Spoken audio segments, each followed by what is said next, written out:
the most obsolete idea is go to school, get a job, work hard, save money, get out of debt, and invest for the long term in the stock market. See, why would you save money when they're printing trillions of dollars? The gap between the 1% and 99% is massive. You see, it's not just money. You have to step back and look at the bigger picture. So what do you do? In every one of us is a poor person. There's still a poor person inside me. There's also a middle class person, and the middle class person wants security. They want that steady paycheck, and that is a rich person. And they're all inside of us, except that it's not taught. You're taught to go to school, get a job, and get a paycheck. You're not taught how to get rich. If you read Rich Dad, Poor Dad, my rich dad refused to pay me. He said the paycheck was one of the most damaging things you could take in your life. He says the moment you take a paycheck, you're an employee, and that's the mindset. So my rich dad never paid me. He drove my poor dad, government employee, nuts. You gotta pay people, you gotta pay people. And Rich Dad was not saying that the paycheck was bad. He says he didn't want to be a slave to money. So as an entrepreneur, if Rich Dad folded, I just started another company. I don't need a paycheck. I don't need anybody to take care of me. If my government doesn't like me, I move to another country because they need entrepreneurs. Mm-hmm. So the entrepreneur is not so much the business. The entrepreneur is really the mindset and the skill sets and the different set of rules. You see, I don't operate, small business does not operate in the same rules as big business. Entrepreneur is a mindset first, a skill set, and rules. And depending upon whether you're an employee or a small business, mm-hmm. the rules are different.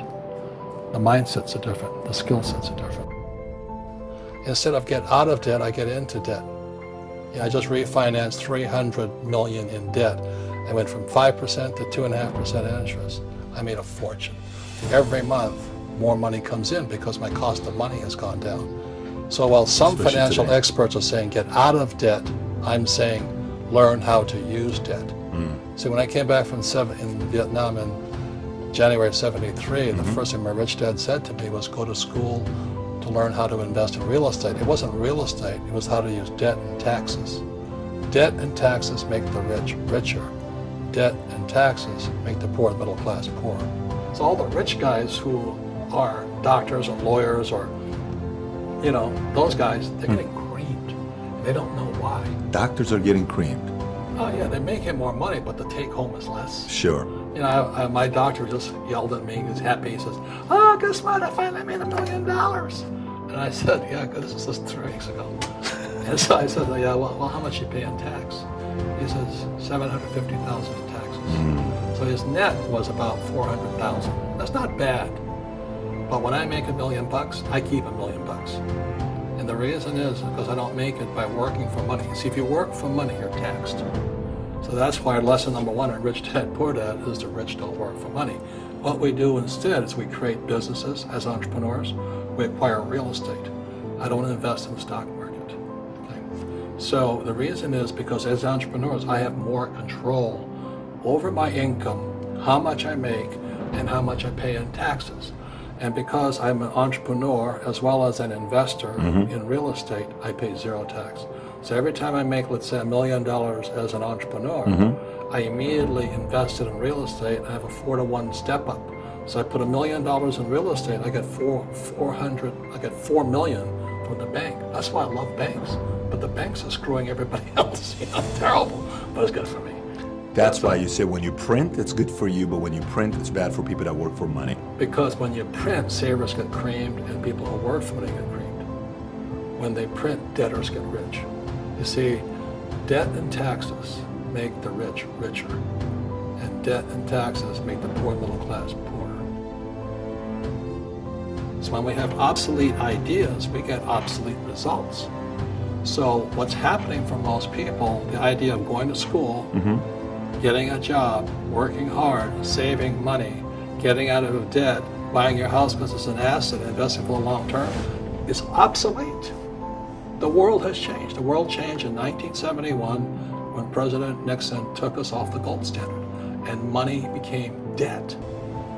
Today, the banks are charging you interest to save money. In other words, banks don't want your money because they've printed too much of it. And that's why there's these bubbles in stocks and bubbles in real estate and all this. People are dumping the cash. Because as I said in here, savers are losers and cash is trash. And yet people want a high-paying job. Well, that's an obsolete idea. Get out of debt is an obsolete idea. You should learn how to get into debt, how to use debt to get rich, and they'll never teach you about taxes. The reason the 1% is way up here and the 99% are going this way is because when you print money, two things happen: inflation and taxes. It's crushing them. And any entrepreneur thinks, I'm just going to make money, I'm going to start a business and make a lot of money because of what we talk about.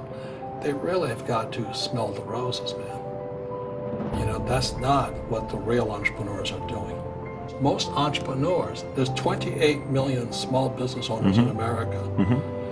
24 million are one-person entrepreneurs. They're called non-employee entrepreneurs. So and that's what happens is when people don't really understand what an entrepreneur does. So most people are self-employed, but they're not really entrepreneurs. The self-employed pay the highest taxes of all, and nobody tells them that. Yeah, it's also called the entrepreneurial spirit. But what we were actually talking about was there's no such thing as a bad economy. You know, there's external, you and I, we all have an external economy, but we also have an internal economy. And the willpower is to change our internal economy.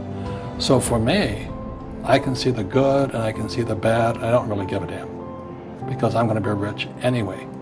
But a poor person with a poor personal economy, all they're going to see is a bad economy because they don't know how to make money in any economy. And a middle class person, they have a middle class economy. You know, what they want is a nice house and a steady paycheck and the job and the car. And so when you take their job away, to them, that's disaster. Well, since an entrepreneur doesn't have a job anyway, it's no big deal. So all I'm saying to people, and it's what Bucky Fuller taught me, is always two sides, you know what I mean? Unity is plural, at minimum two. So if you think the economy is bad, it's because your economy is bad. If you think that steady, employment is important, then you'll see an economy without jobs. Your economy. Your economy DNA versus the external economy. Got it. What you control versus what you can't control. I can control. Yeah, it's called an internal focus Mm-hmm. versus an external focus. So the real entrepreneur has an internal focus. That if they fall down, they say, "Oh, this is good, because I'm going to go up higher." You know, the average person will fall down and say, "Oh, I'm going to take some Prozac." Or somebody has a mistake. Oh, the mistakes don't matter. Well, mistakes matter. It means you didn't know something. But a real entrepreneur, whether they fall down, they always can go up. They can stand back up and go higher.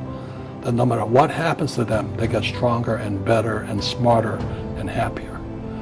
But a person with a weak internal mindset is that they're so afraid of what happens, it generally happens. Like, people are afraid of losing their jobs, they generally lose their jobs. You know what I mean? Yeah, no doubt. So everything comes through you.